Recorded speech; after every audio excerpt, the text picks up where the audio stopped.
Magandang araw sa lahat.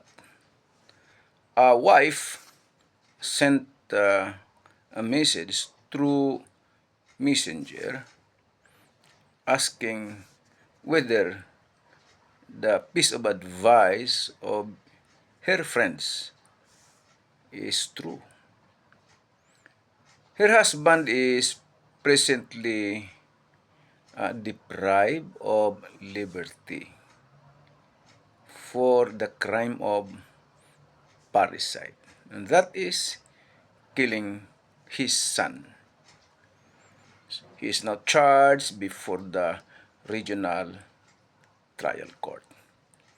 Now, the wife has been visiting the accused, her husband, and a neighbor and some other friends advised her to continue visiting her husband because in so doing, that would serve as a mitigating circumstance, or it will be the basis for the court to reduce the penalty in the event that the husband is convicted. So she's now asking if the piece of advice is true. So I said, there is no provision in the revised penal code that visiting your husband in jail will constitute a ground or basis for the reduction of the penalty in the event that your husband will be convicted. So ganun yung nangyari, mga kababayan. Ito nga na demanda sa Regional Trial Court sa kasong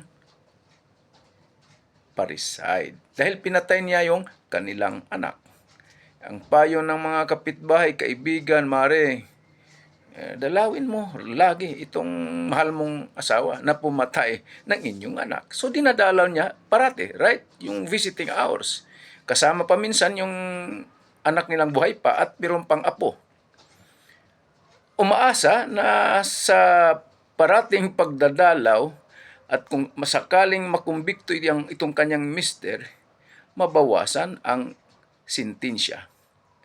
Okay.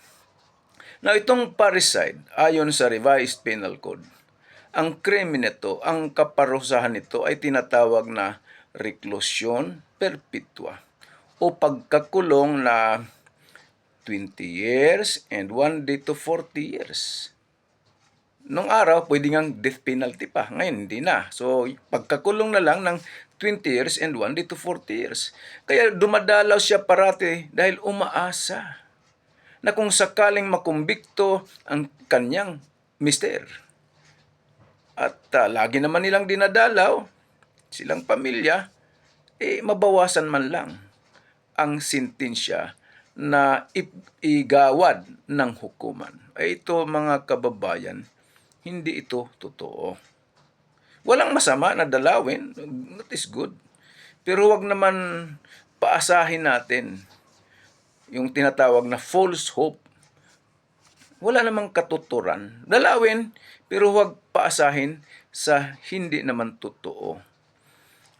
Minsan kasi ang mga kababayan natin nag-alangan, mangonsulta sa lawyer.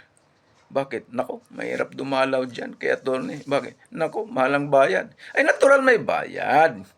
May law office yan. May professional fee talaga. Pero tika muna, magbakasakali kayo. Yun lang naman ang itatanong ninyo Totoo ba? Sabihin ng lawyer, hindi totoo. Attorney, magkano bayad? Anong sabihin ng attorney? Wala. Ikaw naman, yan lang na bagay. Pababayarin pa kita. Kung gusto mo magbayad, ito. See?